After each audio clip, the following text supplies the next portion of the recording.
Chapter 3. Solomon made a marriage alliance with Pharaoh, king of Egypt.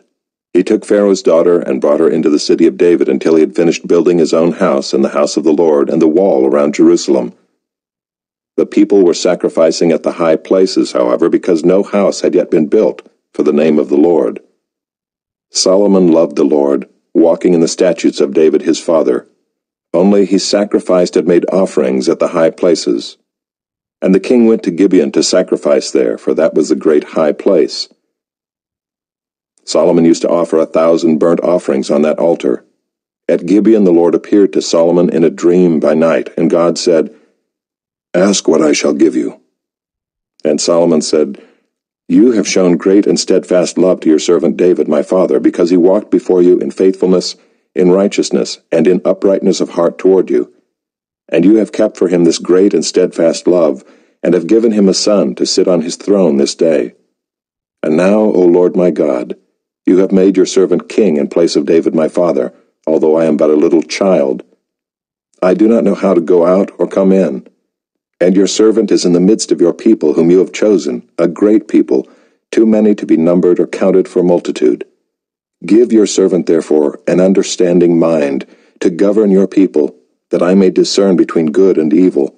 For who is able to govern this your great people?" It pleased the Lord that Solomon had asked this. And God said to him, "Because you have asked this, and have not asked for yourself long life or riches or the life of your enemies, but have asked for yourself understanding to discern what is right, behold, I now do according to your word.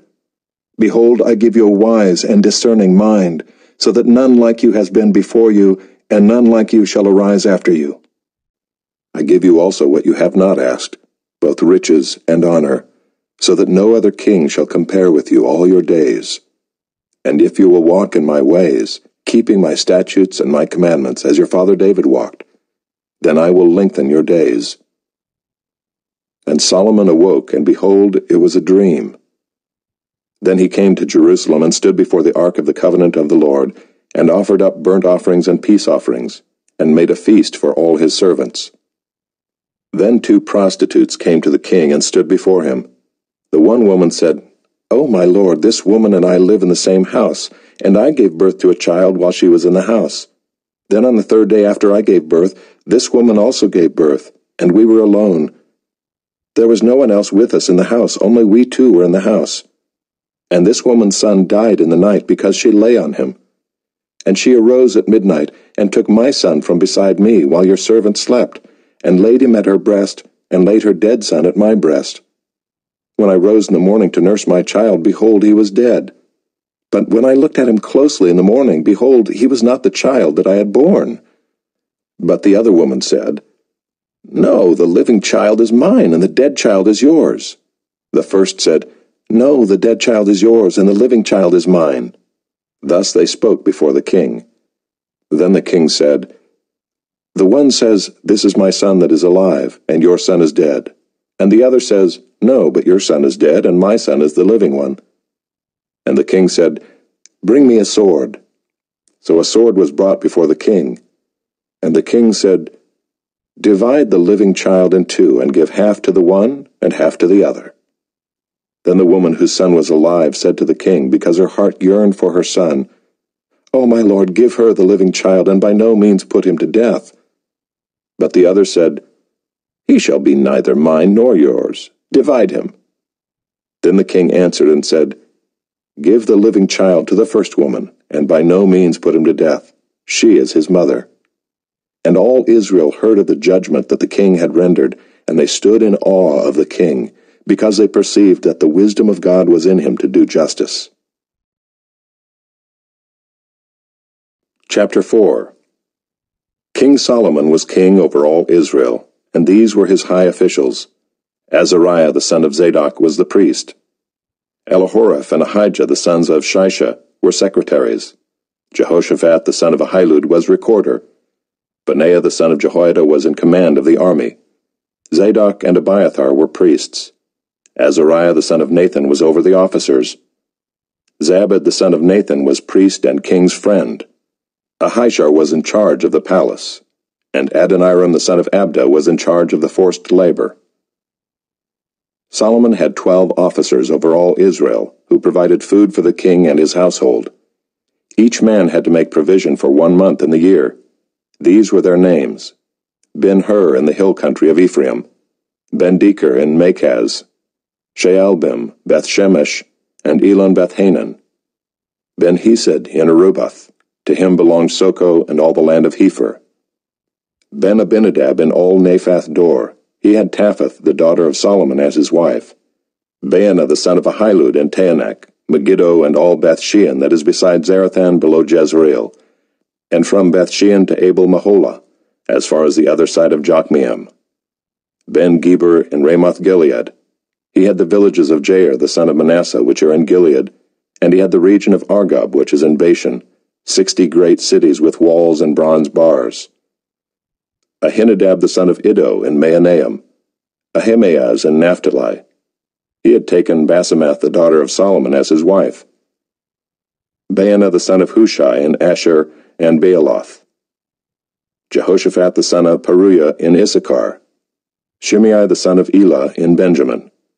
Geber the son of Uri in the land of Gilead, the country of Sihon king of the Amorites and of Og king of Bashan. And there was one governor who was over the land. Judah and Israel were as many as the sand by the sea. They ate and drank and were happy. Solomon ruled over all the kingdoms from the Euphrates to the land of the Philistines and to the border of Egypt. They brought tribute and served Solomon all the days of his life. Solomon's provision for 1 day was 30 cors of fine flour and 60 cors of meal, 10 fat oxen and 20 pasture-fed cattle, 100 sheep, besides deer, gazelles, roebucks, and fattened fowl. For he had dominion over all the region west of the Euphrates, from Tiphsah to Gaza, over all the kings west of the Euphrates. And he had peace on all sides around him. And Judah and Israel lived in safety, from Dan even to Beersheba, every man under his vine and under his fig tree, all the days of Solomon. Solomon also had 40,000 stalls of horses for his chariots, and 12,000 horsemen. And those officers supplied provisions for King Solomon and for all who came to King Solomon's table, each one in his month. They let nothing be lacking. Barley also and straw for the horses and swift steeds they brought to the place where it was required, each according to his duty. And God gave Solomon wisdom and understanding beyond measure, and breadth of mind like the sand on the seashore, so that Solomon's wisdom surpassed the wisdom of all the people of the east and all the wisdom of Egypt. For he was wiser than all other men, wiser than Ethan the Ezrahite, and Heman, Calcol, and Darda the sons of Mahol, and his fame was in all the surrounding nations. He also spoke 3,000 proverbs, and his songs were 1,005. He spoke of trees, from the cedar that is in Lebanon to the hyssop that grows out of the wall. He spoke also of beasts, and of birds, and of reptiles, and of fish. And people of all nations came to hear the wisdom of Solomon, and from all the kings of the earth who had heard of his wisdom. Chapter 5. Now Hiram king of Tyre sent his servants to Solomon when he heard that they had anointed him king in place of his father, for Hiram always loved David. And Solomon sent word to Hiram, "You know that David my father could not build a house for the name of the Lord his God because of the warfare with which his enemies surrounded him, until the Lord put them under the soles of his feet. But now the Lord my God has given me rest on every side. There is neither adversary nor misfortune. And so I intend to build a house for the name of the Lord my God, as the Lord said to David my father, Your son, whom I will set on your throne in your place, shall build the house for my name. Now therefore command that cedars of Lebanon be cut for me, and my servants will join your servants, and I will pay you for your servants such wages as you set, for you know that there is no one among us who knows how to cut timber, like the Sidonians." As soon as Hiram heard the words of Solomon, he rejoiced greatly, and said, "Blessed be the Lord this day, who has given to David a wise son to be over this great people." And Hiram sent to Solomon, saying, "I have heard the message that you have sent to me. I am ready to do all you desire in the matter of cedar and cypress timber. My servant shall bring it down to the sea from Lebanon, and I will make it into rafts to go by sea to the place you direct. And I will have them broken up there, and you shall receive it. And you shall meet my wishes by providing food for my household." So Hiram supplied Solomon with all the timber of cedar and cypress that he desired, while Solomon gave Hiram 20,000 cores of wheat as food for his household, and 20,000 cores of beaten oil. Solomon gave this to Hiram year by year, and the Lord gave Solomon wisdom as he promised him. And there was peace between Hiram and Solomon, and the two of them made a treaty. King Solomon drafted forced labor out of all Israel, and the draft numbered 30,000 men, and he sent them to Lebanon, 10,000 a month in shifts.